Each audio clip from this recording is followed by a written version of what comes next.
Every team, every topic, everywhere. This is Believe.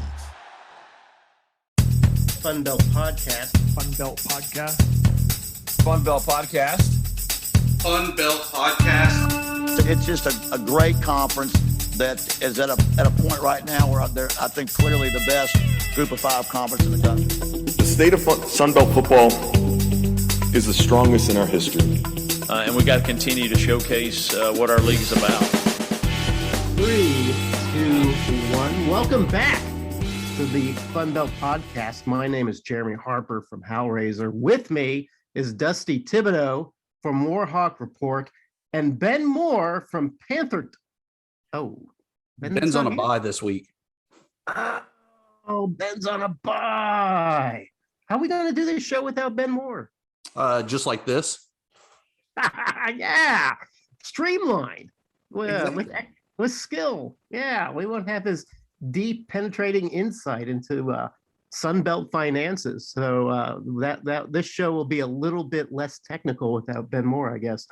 But we can go ahead without Ben Moore and discuss a fascinating Week 7 of Sunbelt football. I think I want to talk. I think I'm just going to put Dusty right on the board here and ask him, how in the hell did ULM beat Liberty on Saturday night? Did that really happen? Because, I mean, I had a dream about it. Yes, it happened. And it was the craziest thing ever. It was so realistic.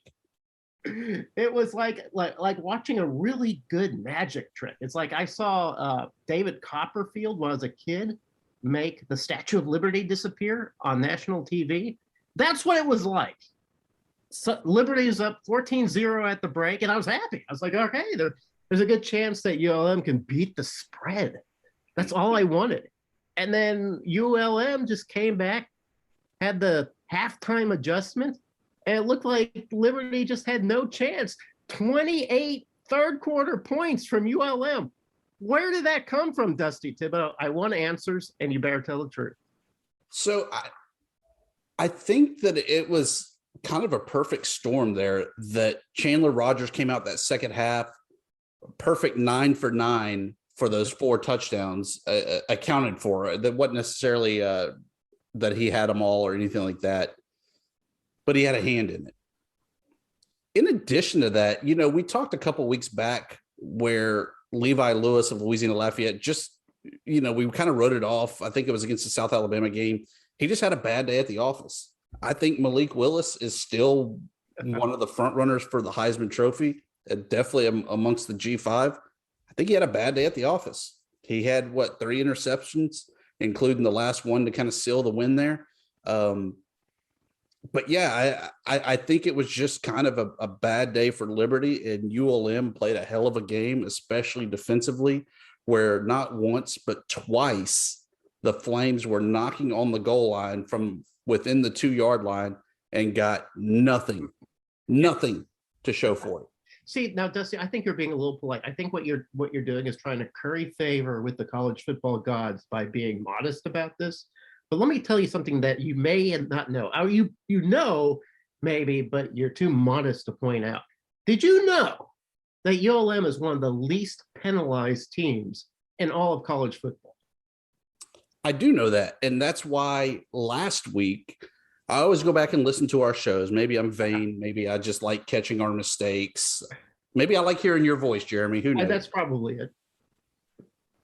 But last week, we talked about ULM having 9 penalties against Georgia State. And I even pointed out then that it was so uncharacteristic of ULM. And then this week, they were great. Yeah, and here's why I'm thinking. I'm thinking that's not a coincidence. I'm thinking Terry Bowden, for all his experience, for all his worldliness, has come down to Monroe and taken this ragtag bunch of players, a bunch of kind of transfer guys that we don't know much about. One guy's named Boogie Nights, brought them together, and has somehow brought in with him a level of discipline, especially on defense, that has made the ULM Warhawks the scariest team right now in the Sun Belt. Is there anybody who has now looked at that game with the Warhawks and looking at that and saying, that's a win. I don't think you can do that anymore. At the beginning of the season, everybody circled it. Okay, that's a W right there. We can move on to the next week. You can no longer say that about the Warhawks. Not after they beat Troy, not after they've beaten Liberty. It's impossible. The Warhawks may not be winning any Sun Belt titles this year, but they're causing a lot of trouble. You know, you look at it several different ways. First of all, it's 3 wins. That means you're halfway to bowl eligibility. Yeah. Coming into the season, if you would have told me that we were even going to be this close, I would have been like, maybe, but no, probably a 2-win season. But if you remember, even way back when we first started talking and kind of doing all this, I said ULM is going to lose some games that they shouldn't. And most notably, I thought that was honestly going to be the Jackson State game. And they're going to go out and beat somebody or somebodies that they have no business being on the field with. I think that's what that first Liberty game was. I still think there's one game left on the table that they can wind up winning that is going to be a true head scratcher. But I couldn't tell you what game that is because I don't think they know what game that is. I think it's still a work in progress and almost a week by week adventure with the Warhawks. And also to a degree, knowing how much they kind of buy into the hype. I think after that Jackson State and the Troy win, where you kind of rattled off that thing, you know, where you have multiple wins. What do you call those, Jeremy? It's called a win streak. I haven't seen that in a while, but yeah. Oh, okay. I think they kind of bought into the hype when they were on that streak. Yeah, all right. And forgot that they were supposed to be bad.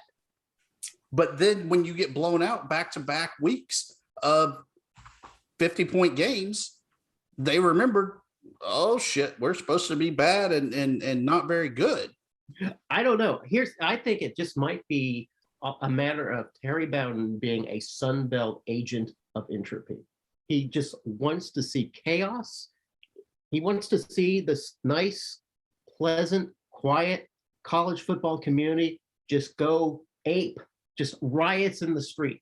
I think he's wearing his suit and tie and bringing it on the sidelines and pretending he's a nice little old man with a little bit of football acumen. I really think he just wants us all dead and destroyed because there's no way that the Warhawks should be this good at this time in the season. But I will say congratulations for such a marvelous win, not just for ULM, not just for the city of Monroe, but for the Sun Belt in general, because that is a nice feather in our cap. So that was really nice. But yeah, moving on. It definitely was. It was a great game. I mean, it was the perfect end to the weekend. Very entertaining, fun to watch. But you know what? That wasn't the only game in week 7. Week 7 also featured, well, this should have been a boring game, and in a lot of ways it kind of was, but it was also kind of a revealing game. Texas State, Troy. Troy comes back at the very end and manages to come up with a 31-28 victory over Texas State. I didn't see much of the game. I was kind of following it. It just seemed like a slog for the most part. A little bit of defense, a little bit of offense. But I think the big surprise, well, one of the things that was uncharacteristic is Troy has now scored more than 18 points in 2 consecutive contests. So they should be happy about that. And Texas State, for what it's worth, has put in another fairly good game, especially after starting the season so lousy. Dusty, do you see anything inside this game that would make you look at this and go, oh, we're seeing something out of the ordinary? In the words of Lee Corso, not so fast. Okay. As much as I have been a fan of Brady McBride this entire season. You love Brady McBride. You really do. That L by the Boob Cats, as you coined them, is straight on McBride. 4 turnovers, poor reads, forcing the ball into double, sometimes even triple coverage. You're not going to win when you have that, including a late 33-yard pick 6 where you just force the ball in instead of giving the fan a souvenir, chunking it into the stands, spiking it off your foot, whatever, to keep the Trojans from getting their hands on the ball. I was highly disappointed with that play, with his play, especially in that fourth quarter, knowing that they snatched defeat from the jaws of victory. Well, yeah, but can we really expect that much from the Bobcats other than that they will routinely snatch defeat from the jaws of victory? Don't downplay your rival. I want to pump them up because they're the last game that Red Wolves play this year, and I want them to be a quality win, and or at least a quality loss, is the way the Red Wolves are playing. But yeah, I think it does speak to Troy's defense. Troy's defense is legit on every metric on defense. They rank very high. They just have a good defense. Why they don't have a good offense, we may never know. There's something going on. And from what I understand, they just had one of their wide receivers booted off the team, or at least suspended for some sort of legal infraction. Dusty, did you see that at all? I don't have that in front of me, but I saw it. I thought it was the infamous violation of team rules or whatever. Kind of a vague thing from what I saw. Yeah, but that's something that this Troy offense needs? I don't really think so. I don't think they need a weapon taken away from them. So I once again, Troy just sort of stumbles in the dark and gets a win. I don't think anybody's very confident about that. If anything, probably, despite Texas State having the 4 turnovers, Brady McBride did have 3 touchdowns, so he does have a little bit of fire with that ice. But there's really not so much you can say about that, except for Troy's defense, once again, very good. Texas Bobcats, once again, very booby. Moving on, I'm going to save Appalachian State, Louisiana to the end, because I think we can talk a little bit more about that. But I will say that South Alabama did a good job of getting off the schneid a little bit. You know, they lost 2 straight. They weren't looking good in the Sun Belt. So suddenly a team that started 3-0 was 4-0. Was they 4-0? Okay. 4-0. Anyway, let's just say they started off very hot, whatever it was, and then they started cooling down. And I said that this was a must-win game for South Alabama, or the season's over. Now, like Ben, for instance, was like, cool your jets on that. They're still close to bowl eligibility. Bowl eligibility shouldn't be the number one goal for this team. This team needs to be a team that really starts looking like a team that can challenge the Sun Belt elite, and they just haven't been doing that. A 41-14 win over Georgia Southern, who, yes, is struggling, but can put up points when they want to. But that's still a pretty good win. Yeah, and I think the biggest takeaway that I had out of that game, South Alabama, for the first time this season, scored on their opening drive. All of their other opening drives had been 3 and outs. Wow. That's pretty incredible. It's the crazy stats like that just, they're almost not believable, but then you kind of think back and you just scratch your head and you're just at a complete loss. Why is that? I mean, the Jags this week against Georgia Southern rolled 545 yards off. I mean, they're moving the ball. What is so magical, or lack thereof, of that opening drive? You know what? I think maybe they were at home. I mean, what more do you want? I think maybe the magic for the Jaguars for this game to be able to crush that curse is the Georgia Southern pass defense. Which is pretty bad, and I say that as a fan of a team who Georgia Southern crushed. Georgia Southern pass defense is non-existent. Jake Bentley comes away as the Sun Belt Player of the Week this week with 389 yards and 3 touchdowns.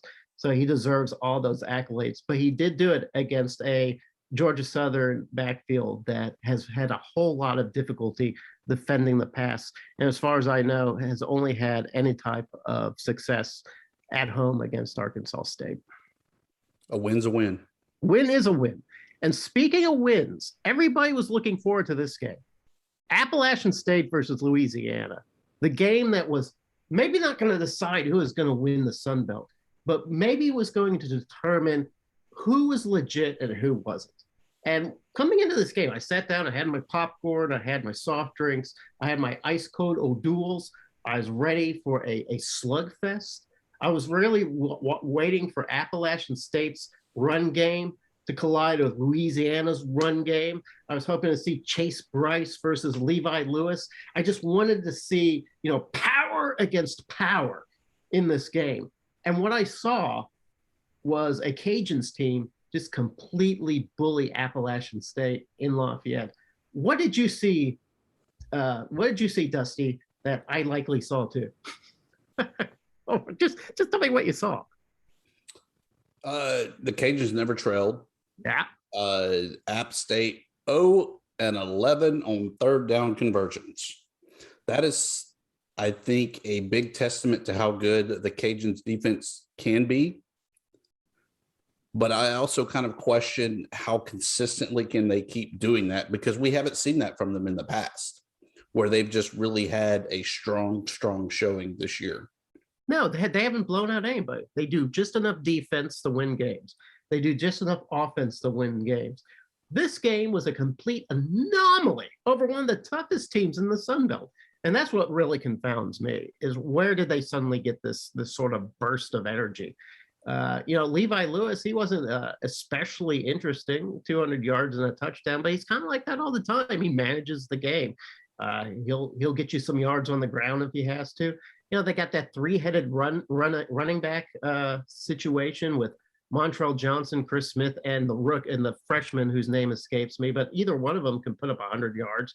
But none of them, if you look at the stats, they come in, I think, 10th, 11th, and 12th in the Sun Belt for running. So there's not like a real bell ringer on this Cajuns team. And you said it in a podcast several weeks ago, Dusty. You said, hey, did you know that the Cajuns won the Sun Belt West without leading in any meaningful statistic in the Sun Belt? And I kind of just went, okay, whatever, it's a dumb COVID year. That's probably going to happen. But they're doing it again, Dusty.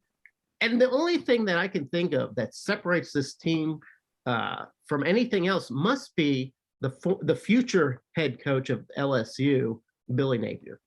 And I give it more credit also to Georgia Southern has the magical, mystical stream on campus.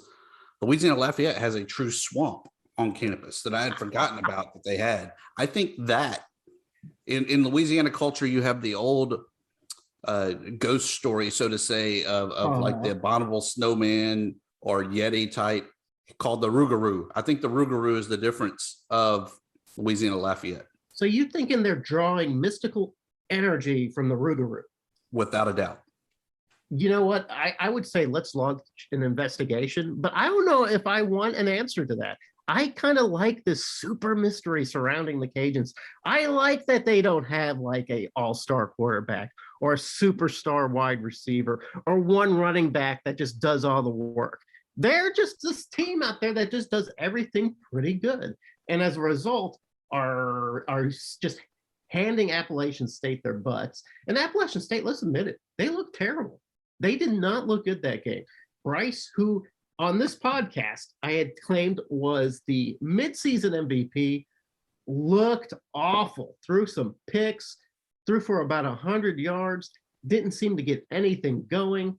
What is going on, Dusty, with Appalachian State? Is there something going on, or was this just, as you had mentioned earlier, the proverbial bad day? I think it was just a bad day. I don't remember who they had 2 weeks ago leading into it to know if it was a little bit of a hangover effect.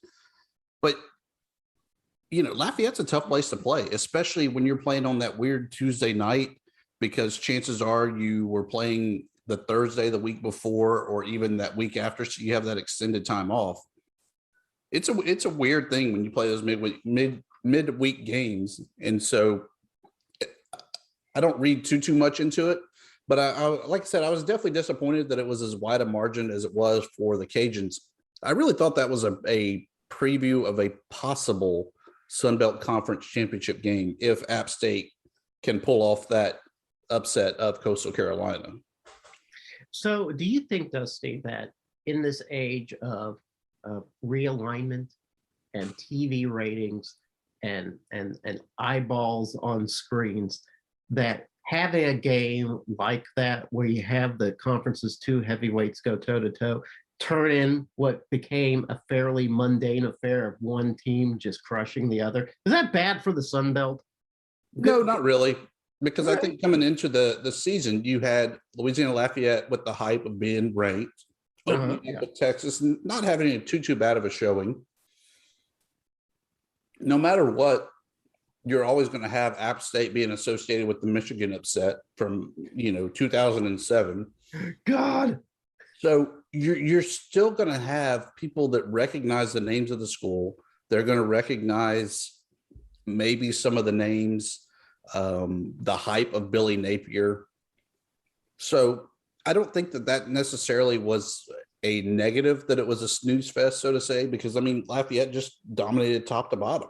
Dusty, I think you're right. And I think you've hit on it as to why it's not a bad thing for the Sun Belt.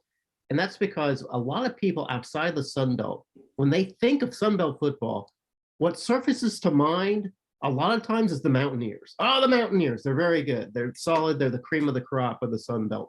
And a lot of the other teams sort of get pushed to the wayside. So maybe it was a good lesson for the nation to see Appalachian State, mighty Appalachian State, go up against another team in the Sun Belt and receive what normally Appalachian State does to another team, and that's just completely dominate them. And it shows that there's a lot of great talent in the Sun Belt. It's just not Appalachian State. It's just not at Coastal.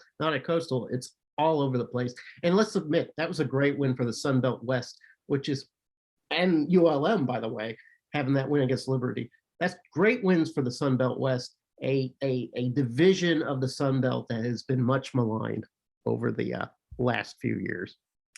But you know what?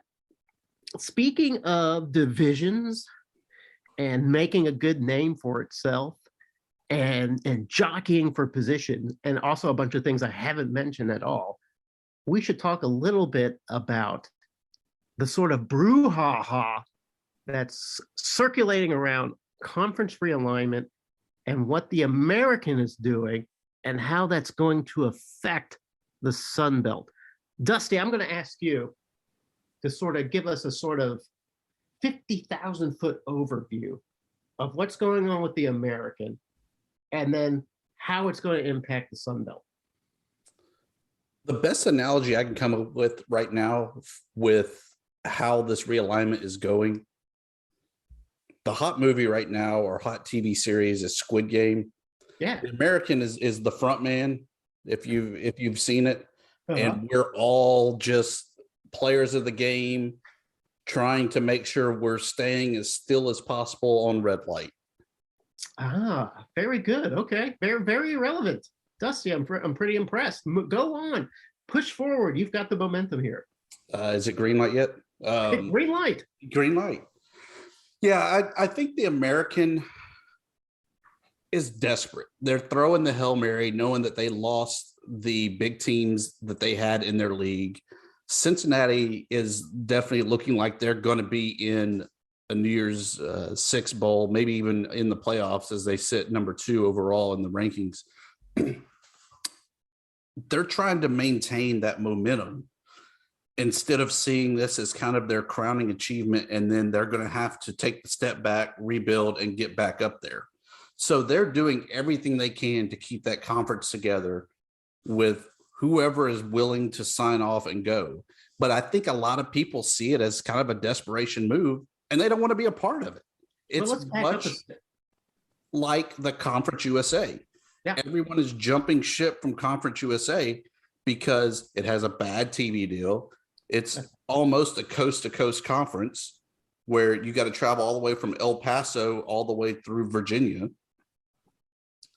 It's not economically feasible. It doesn't allow for a rival, because if you look right now in the Conference USA, who is Louisiana Tech's rival?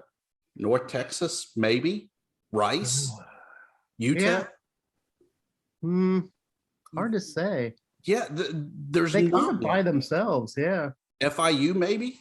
It reminds me of the early days of the Sun Belt, where the Sun Belt was kind of in that position to get whoever's willing to go, and then we'll figure out how it all fits together.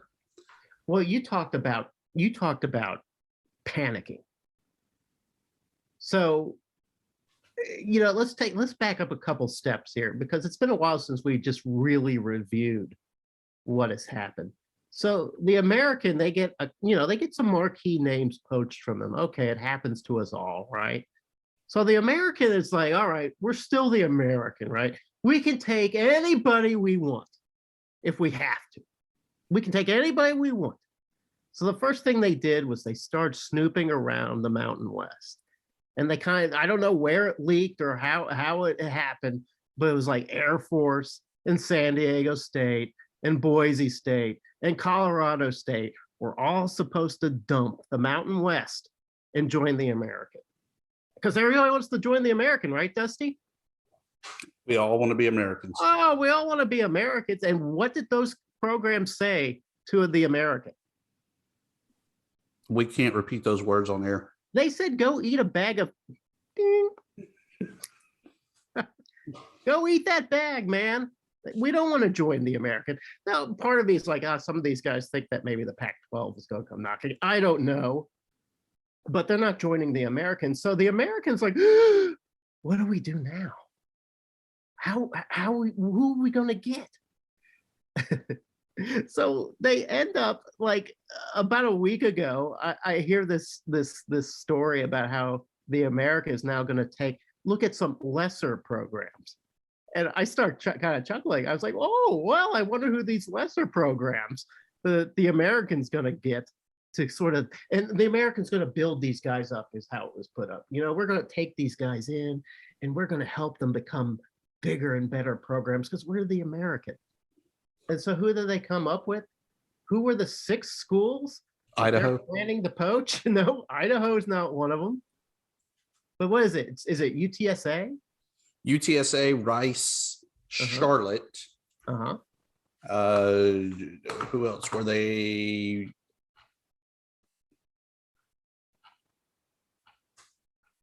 We can't figure it out. All right, here it is. Is it Charlotte, FAU, North Texas, Rice, UAB, and UTSA? All right, so UTSA having a good season this year, right? They are.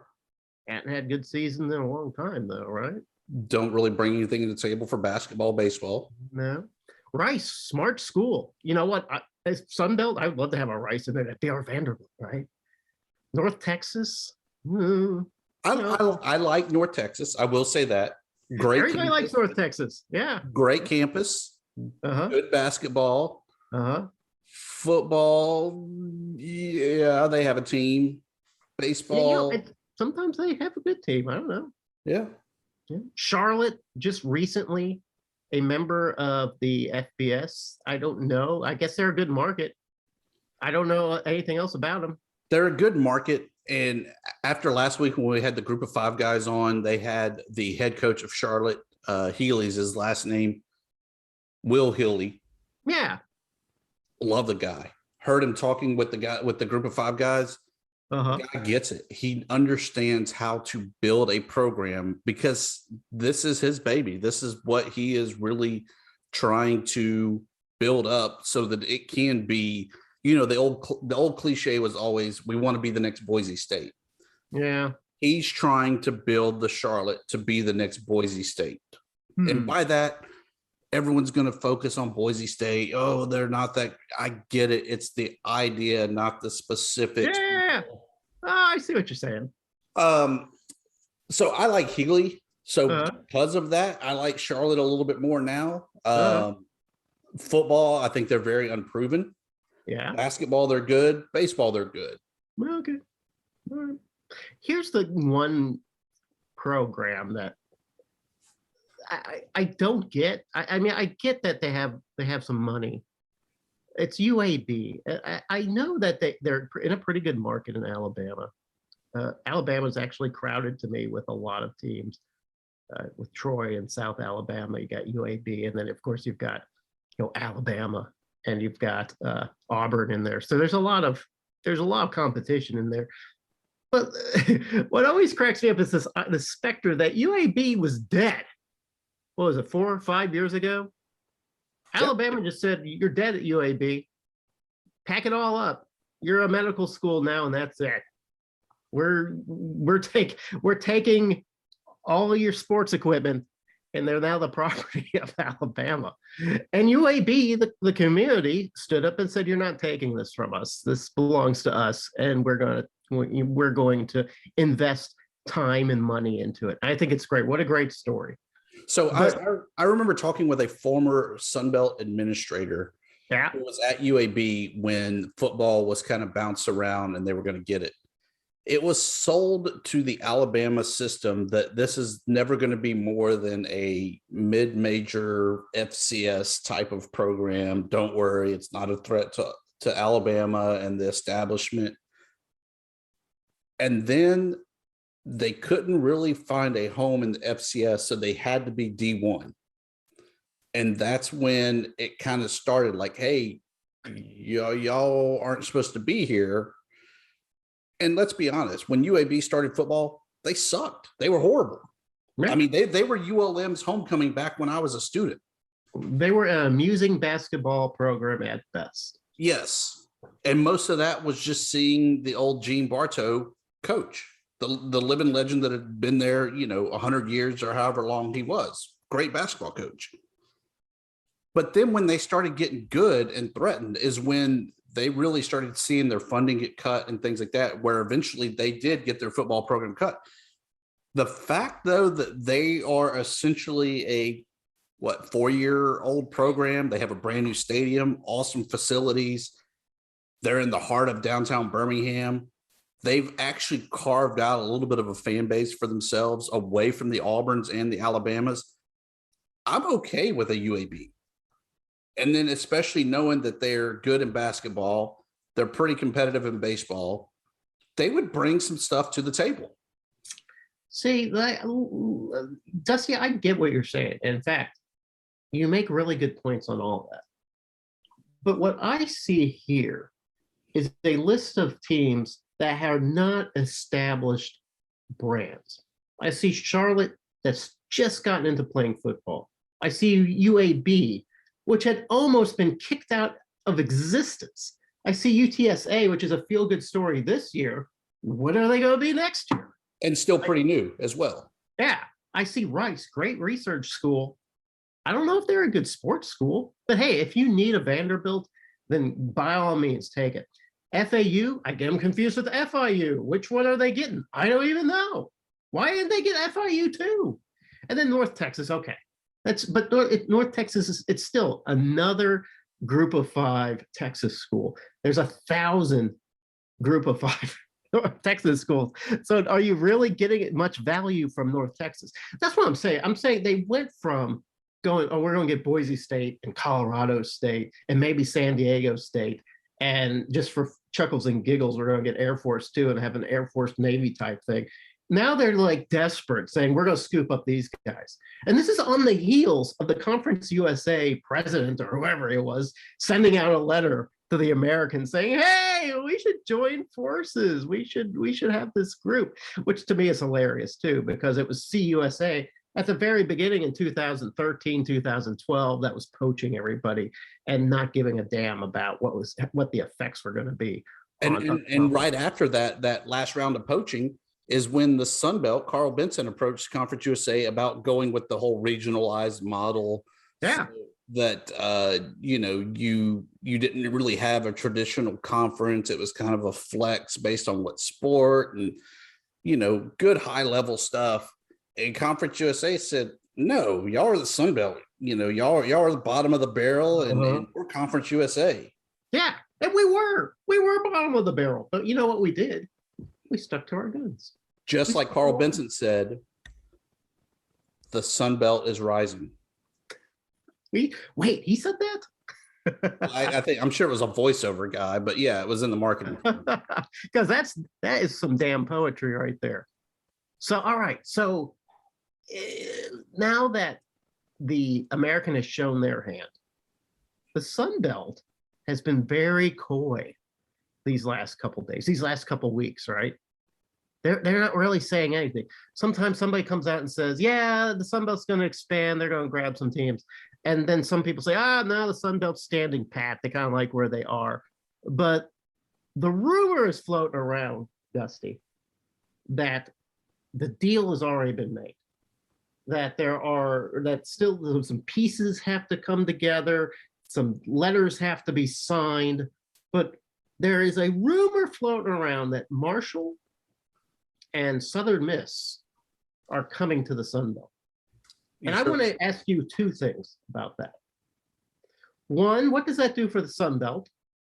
And two, is that the death knell for Conference USA? Addressing the latter first, not necessarily. I think that the Conference USA could still survive if they approach it like the American and scoop up the air quotes lesser teams in order to rebuild and regroup. Okay. And by that would basically be assuming the new WAC with the likes of Stephen F. Austin, Tarleton State, Sam Houston, Dixie State. Yeah. Are you getting excited? No. Okay. So, yeah, I think that's the only way that Conference USA can survive. Maybe. And I don't know the financial situation, if they have a big enough carrot to dangle in front of somebody and rope them in. But yeah, I don't see where Conference USA survives unless there is a merger of some sort with the WAC, the Ohio Valley, any of those. Does the MAC do anything? Does the MAC come in and go, let's just combine, even though the footprint's a little strange, let's just go ahead and have this really sort of big conference? And so then you'll have Louisiana Tech versus Eastern Michigan, that kind of thing. I think that's an interesting concept. But when's the last time you heard anything about realignment and the MAC in the same sentence? Not at all. It is the strangest thing. Even the last round. No, nobody wants anything from the MAC. And quite frankly, if you look at the budgets for some of these MAC schools, they're pretty good. They put money into these programs. So it must be a mixture of markets and brand awareness and something that I can't see that's preventing the MAC from doing anything. I mean, would you want to every 2 years go play on that concrete jungle of Eastern Michigan? No, yeah, it doesn't help that the MAC plays in the tundra, that it's just a cold, unforgiving landscape of have you ever watched MACtion on a midweek? And it's in November or the end of October, and there's piles of snow, and everybody's dressed like they rode their tauntaun in. There's sort of a misery of MAC schools, and maybe not in basketball, but definitely in football. When you see them on TV, it just looks cold and miserable in MAC schools. And I don't know if that kind of eyeball imagery actually has an effect on this.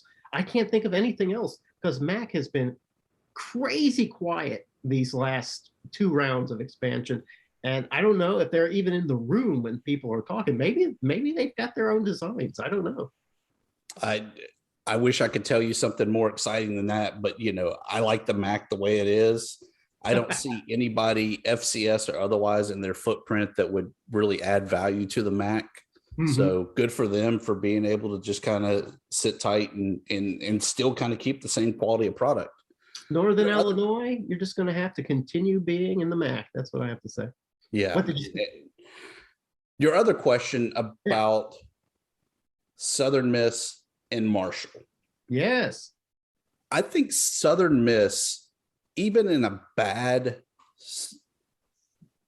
time in their program, like they are right now in football, everyone wants Southern Miss no matter what, because it gives you the Mississippi market, because there's only 3 schools in Mississippi that you can really have that would be competitive.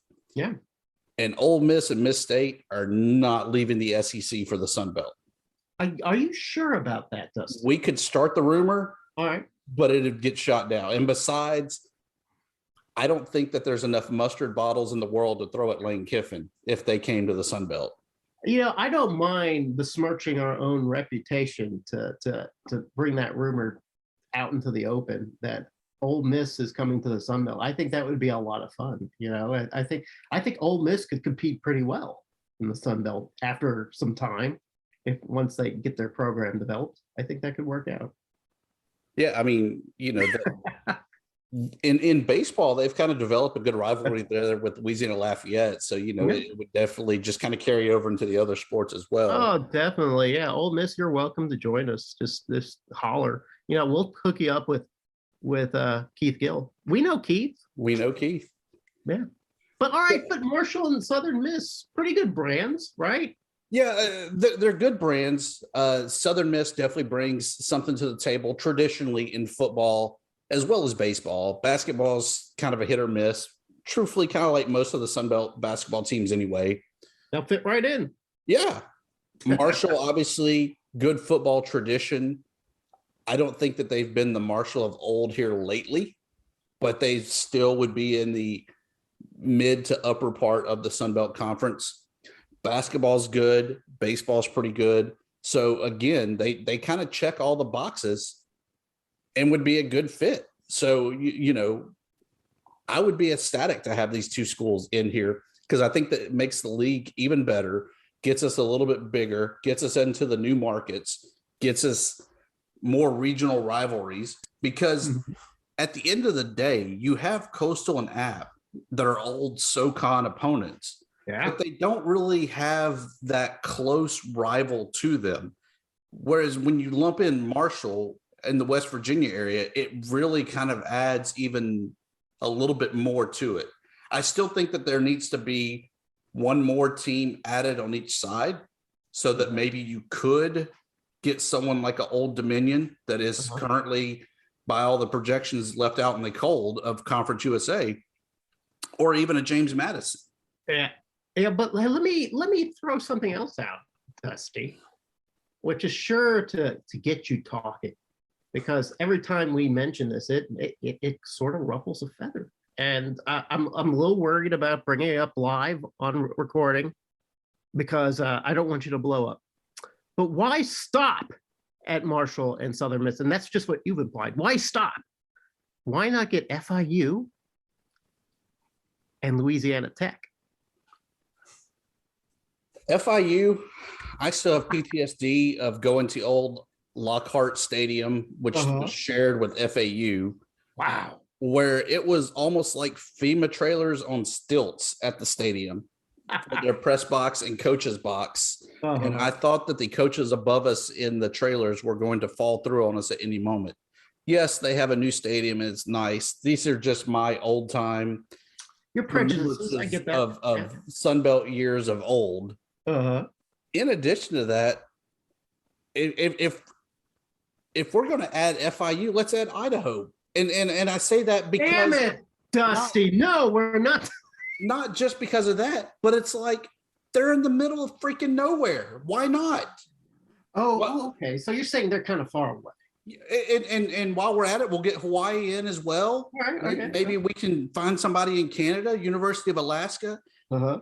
You got to keep that mold of your regionalized footprint. And Florida is just not part of it right now. Forget I said FIU. Forget FIU. Let's just say Old Dominion, because you mentioned Old Dominion, and Old Dominion seems like I don't know much about Old Dominion. I know that they're an amusing basketball school. I don't know anything about their football. I hope that one day it becomes a football school. But let's say we get Old Dominion. But also we get Louisiana Tech. Dusty, what do you think of that? It'll never happen because of their ego will not allow them to actually stoop, in air quotes, to a ULM and Louisiana Lafayette level. I mean, you have to remember, this is a team that in 2012, with 9-10 wins, opted to sit at home, then go down the road to Shreveport and play a bowl game against ULM. And this is the same one that, has the infamous Tommy McClellan talking about Louisiana Lafayette trying to strive and grow and be prosperous to join the Conference USA. It's not a good fit. Don't you think, though, that money trumps ego? It trumps all that. Don't you think that somehow they would get together and figure it out, and for the good of college football and perhaps even for the good of the state of Louisiana, that they would join forces and put aside those old hurts and grudges and become a Sunbelt family member? This is the same state that's firing a head coach 2 years removed from a national title and looking at going with Jimbo Fisher, who they would have to pay the state of Texas $95 million to get him, to then pay him probably another $95 million for him to coach LSU. So they might just sell Louisiana Tech just to afford Jimbo Fisher to come to LSU. There's got to be a second Louisiana purchase where the state is just sold. If all that happens. All right, I got one more discussion point for real. But I will say this. Taking the biasness out. Okay. I think that they would definitely fit for baseball and would finally give Louisiana Lafayette a good rival in baseball and somebody, honestly, that could compete year in, year out with them. And Coach Conkle in basketball would probably win the Sun Belt at least every other year. Okay. Mm-hmm. And don't you think they'd make a good football kind of addition too? Some years, yes. Yeah. But I mean, truthfully, that's kind of every team. I mean, would Southern Miss really compete this year? Probably not. But next year, maybe they run the tables and they're hosting the conference championship game. No, that's how the Sun Belt. That's how the Sun Belt is anyway. One year you're Troy, next year you're North Texas. It's just like there's always something different. But here is my last point. I put out a poll today on Twitter, and the poll was this: if you were King Sun Belt, would you be willing to allow Sun Belt defectors back into the Sun Belt? Guys like Middle Tennessee, for instance, and Western Kentucky. Would you put all those hurt feelings aside? Like I had mentioned to you earlier about Louisiana Tech, because I have hurt feelings about Middle Tennessee. I for whatever reason, it really stings me that they waited until like the last week of the season to say, surprise, we're going to see USA. F you, Sunbelt. So a lot of people will put out, I think even Ben put out, we need to get Middle Tennessee. We need to get Western Kentucky. We need to get North Texas back in there. We need to get the Florida guys back in here. Forgive and forget. It's about money now. It's not really about loyalty. Should we get these guys again? Dusty, is there any hurt feelings? Is there any reason that you would say no to any of those guys? Honestly, I think it all depends. It depends on who, the where, the why, and how is it going to benefit us? Because if you look at Middle Tennessee, I don't see where they add value across the board. The Middle Tennessee that was in the Sun Belt at the time definitely checked the boxes that they were a good basketball team. They were a pretty good football team. Yeah. But now I don't think that they are where they should be. Yeah. Western Kentucky, I think, is pretty much in the same boat. I mean, you look at Western Kentucky, that was kind of the first big mid-major to make a Sweet 16 run, and they were in the Sun Belt. Yeah. Now they're not really even getting to Birmingham for the Conference USA tournament. So what have you done for me lately, and what are you going to do for me tomorrow? See, that's what made me mad, Dusty. The Sun Belt made Middle Tennessee, and they made Western Kentucky. And the moment they had a chance to bail, they said, we're out. Ha ha! Eat it. And now they want to come crawling back in. But you're going to have to kiss some ass. I would take Western Kentucky back if they hired Willie Taggart again. Okay. Because I had a great moment with Willie Taggart at one of the Sun Belt Conference media days where we both tried grass. And how did that work out? It's nasty. Oh, well, you got to get the right stuff, Dusty. That's the key. All right. Listen, realignment, we have no idea what's going on. There's a lot of people who say they know what's going on, say what's in the bag. Heck, we don't even know if this American CUSA grab is even going to happen. Everybody says they know, they don't really know. Heck, we all knew the Mountain West guys were about to jump, and then none of them did. So really, we don't know until the ink is signed. But we do know, there's one thing we do know, Dusty. Are you ready? That I feel bad for New Mexico State. No, nothing to do with New Mexico State. What we do know is that football will be played in week 8. Maybe. Yeah, and no, not just maybe, it's happening tomorrow. Maybe. It's one of the biggest games of the year, Dusty. Coastal Carolina, ranked number 14, the highest ranked ever Sunbelt program, facing off Appalachian State that just got their asses handed to them by the Cajuns. What do you expect from this game? I can't help but wonder if App State wasn't caught looking ahead to Coastal past Lafayette. And at the end of the day, this game means far more to App State than Louisiana Lafayette. Because if they win this game, they get another shot at the Cajuns. If they lose this game, Coastal's going to finally get a shot at the Cajuns. Maybe, unless they get sick again. Here's another thing to think about, too, for this game. Coastal has to beat everybody by 50 to maintain that 14 ranking. Once they start getting edged or barely beating people or getting beat, then it's just goodbye ranking. I don't know if that's necessarily true. I think that truthfully, that strength of schedule is just what's keeping them from going up. And then in addition to that, they're the number 2 G5 school. And unless Cincinnati loses, they're not going to move up. Yeah, but you know what? The feel-good story right now, Dusty, in the G5 isn't Coastal Carolina. Coastal Carolina is the old story. Now it's UTSA. Don't you think the nation's media and then eventually the committee would go, oh, Coastal's sort of old news. Look at these guys in San Antonio. Let's put them up there instead. Am I just being paranoid? You're paranoid. Yes, could be. You're still having PTSD from Coastal decapitating the Red Wolf last week. All right. Well, we have seen Coastal get a couple guys mentioned on the Athlon, or was it the Athletic? I think had their mid-season All-Americans. We had a couple Coastal Carolina guys get on there, and well deserved. Likely is a tremendous tight end, and McCall is a very good quarterback. Now, do you think Appalachian State matches well with those guys? Depends on which App State team we get. Do we get the one earlier this year against Miami, or do we get last week's against Louisiana Lafayette? I am so shaken by that performance against the Cajuns. I don't have any confidence anymore in the Mountaineers. And that's what makes me think they were just caught looking ahead. That they didn't focus on the Cajuns. They went through the motions so that they could get to this week.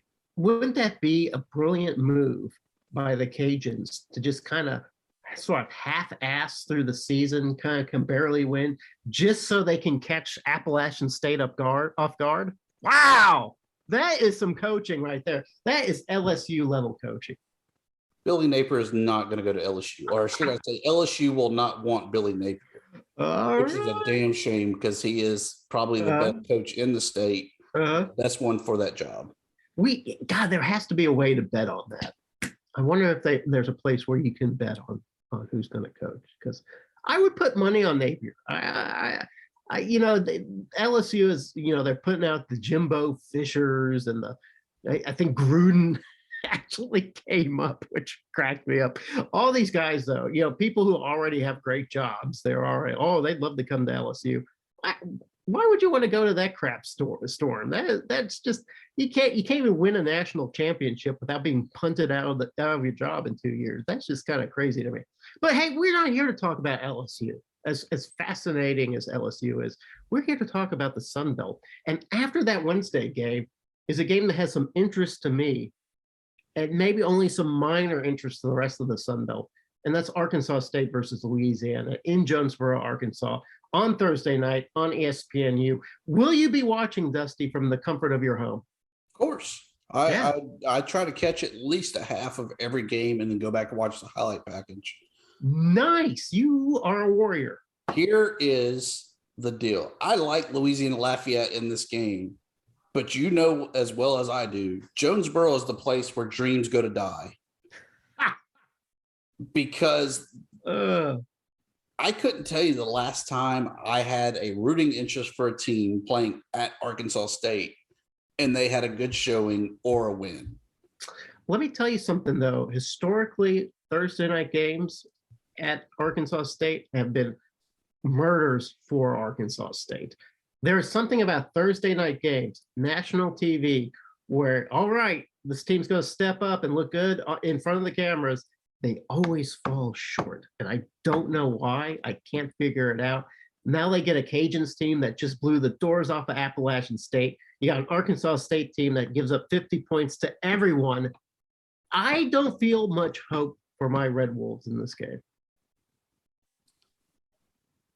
I mean, like I said, I like the Cajuns, but it would not surprise me to see the curse of Jonesboro strike again. You know who else likes the Red Wolves in this game? My brother Rex Steele, who has been just sort of dour and cloudy about the Red Wolves all year. Suddenly out of the blue says, you know, I feel good about the Red Wolves this game. I said, why? He goes, you know, they had the bye week. You got Lane Hatcher coming back. They always play tough against the Cajuns. The Cajuns are going to be coming down off that big win against Appalachian State. So there's a lot of things sort of in the air that sort of can gel in favor of Arkansas State. Maybe Arkansas State makes something happen.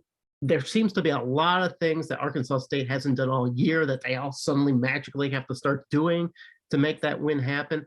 I think Louisiana comes away with the win, but I hope Arkansas State reminds the Cajuns that, hey, they're still in the Sun Belt and they're still going to make some noise. But let's move on past that game, Dusty, because every time I think about it, I start getting a little bit of heartburn. I thought maybe we can talk about Ben's favorite team, Georgia State and Texas State. A sneaky good football game. Ask me why. Why is that the sneaky game of the week?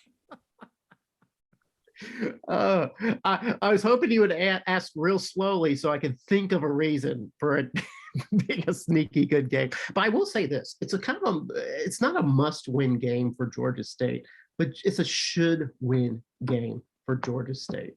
Georgia State for a long time has been talking about, hey, we belong in the upper echelon. We've got all this talent. We've got this brand new stadium. It's just a matter of time before Georgia State takes over the Sun Belt and starts, you know, dominating the way they dominate in basketball. Yay, we're Georgia State. We've got the little horn that toots every time it's first down or whatever we do. It's time that Georgia State got some respect. And they're not going to get that respect if they get beat by the Texas State Bobcats. I like the Boobcats. I mean, you like McBride. There is something about McBride that you've got like a man crush for. I like McBride, but he broke my heart last week. He did. Yes. I mean, gee, come on, dude. Get that extra hour of sleep. Practice a little bit more on Madden, whatever it takes. Get ready for this game. Come on, that Troy defense will make anybody look bad. Don't take it out on McBride. He's all right. I'm a ride or die. Let's go, McBride. Okay. Do you know the line on Texas State? Oh, here it is. It was like a 2 touchdown-ish. It is 10.5 for Georgia State. 10.5 points. So that seems about right. But you know what? I think I would take that for Texas State. I take Texas State and the points on that. I think I'm going to do that. And I only say that because Ben's not here. He's not here to beat me up. But although Ben would say, this is Ben's like his mantra, never bet on Georgia State. Never bet on Georgia State. It doesn't matter what. Just don't bet on Georgia State and you'll be a happier person. The last game of the night, 6 o'clock Central Time. South Alabama and your Fighting Warhawks. The Warhawks that are absolutely the scariest team to play right now in the Sun Belt. I'm not being facetious. I'm not making it up. They are a scary team simply because we don't know what we're going to face when you play the Warhawks. Are they going to be the guys that get blown out like they got blown out by the Mountaineers? Or are they going to be the guys that play tough against you, or play tough and beat Troy and beat Liberty? Who are these guys? And why are they good? Anyway, they come in as a 13.5-point dog to South Alabama. And I find that a little disrespectful, Dusty. How ironic that ULM is playing a South Alabama school. Mm-hmm.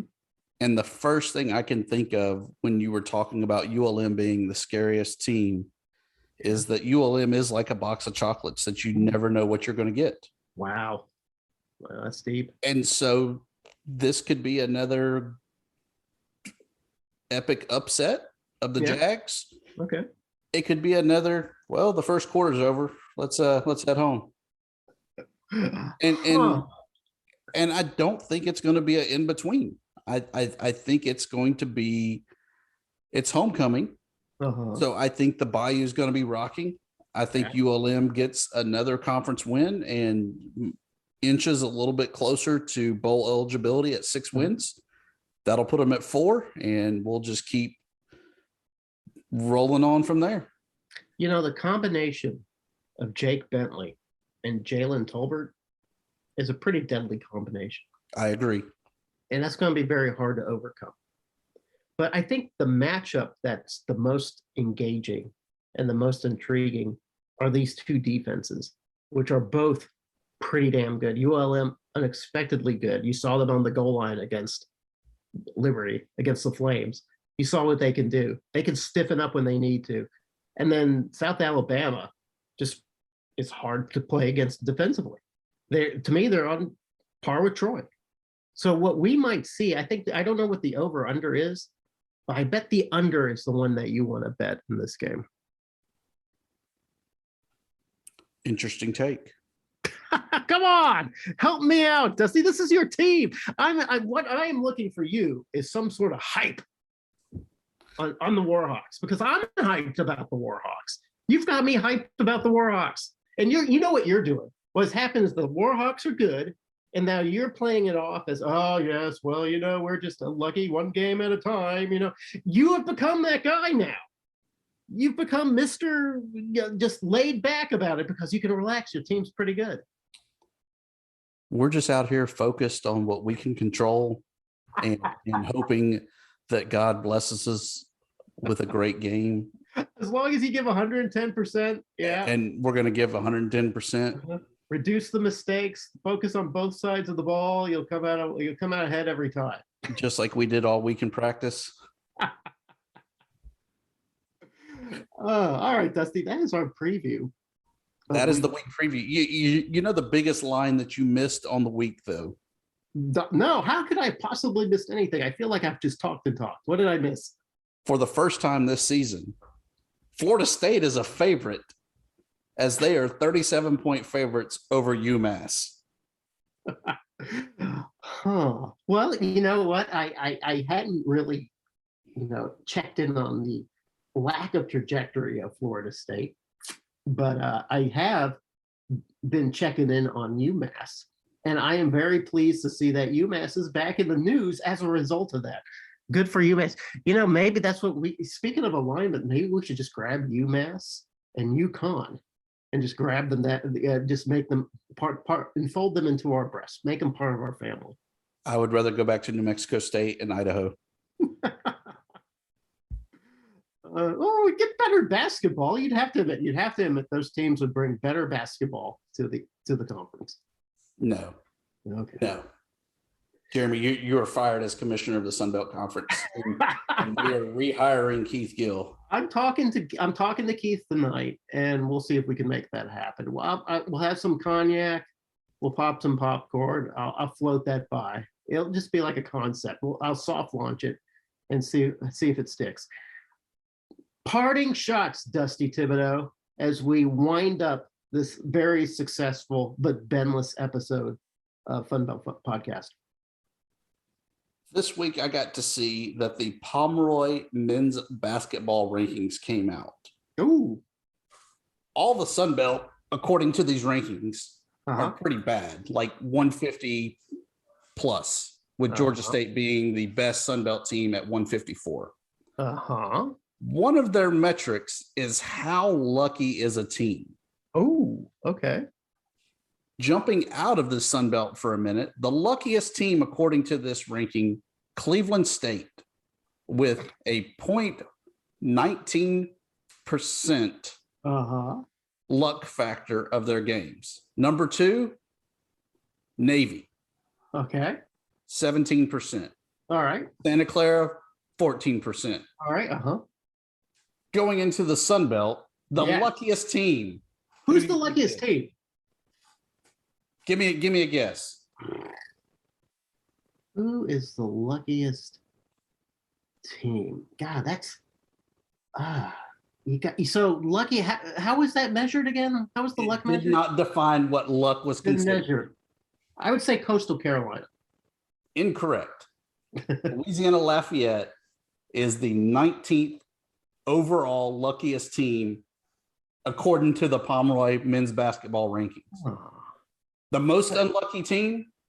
Oh, it's got to be ULM. Your Red Wolves at 270. Oh, no! Oh, okay. Well, that makes sense to me. Now it all falls into line. You know, I knew there was some mystical force out there that was preventing the Red Wolves basketball team from finding and achieving success. So that actually makes me feel better, because I didn't want to think that it was bad coaching or poor talent or anything like that. It actually relieves me to know that it's cosmic forces that's preventing Arkansas State basketball from doing well. You know, I have a parting shot too, and it also relates to basketball and rankings. And that's CBS Sports have put out their rankings of their 370 odd teams that they put together, which, first of all, that's a yeoman's job to even like gather a list of that many teams and then come up with these what they called capsules, where they will say something about each team. And they said something interesting about the Sun Belt in one of the preview capsules, and they said it in Appalachian State's preview capsule, who they ranked 142, by the way, which I think was the second best for the Sun Belt. Georgia State, I believe, came in first at like 101. But their capsule read this: seems like the Sun Belt is going to take a collective step forward, and a team like App State speaks to that. So according to CBS Sports, they see the Sun Belt and the basketball programs all being better this year. I don't know exactly where they get that from. Somebody mentioned it's because a lot of great talents coming in or actually stayed thanks to the dumb COVID year. So maybe we're in tune for a magic year of Sun Belt basketball. I hope so, because I would like to be entertained by Sun Belt basketball this season. I think a lot of us would. So I hope that whatever insight CBS Sports has, it's spot on. And that's it. That's my insight. Dusty, want to plug anything, or are you good? I think we're good. Obviously, Warhawk Report will be in the Bayou, hopefully not in the Bayou, and on the Bayou rather, for the ULM South Alabama game this week. So we'll be chatting it up with fans there and having a full game recap. Meanwhile, I'll be representing Hal Razor at the Arkansas State Cajuns game this Thursday night in the press box. Please follow me on Twitter for that. It should be a love, lamenting, and gnashing of teeth on my end. My name's Jeremy Harper. His name is Dusty Thibodeau. Ben took the night off, and we're saying good night from FunBelt Podcast.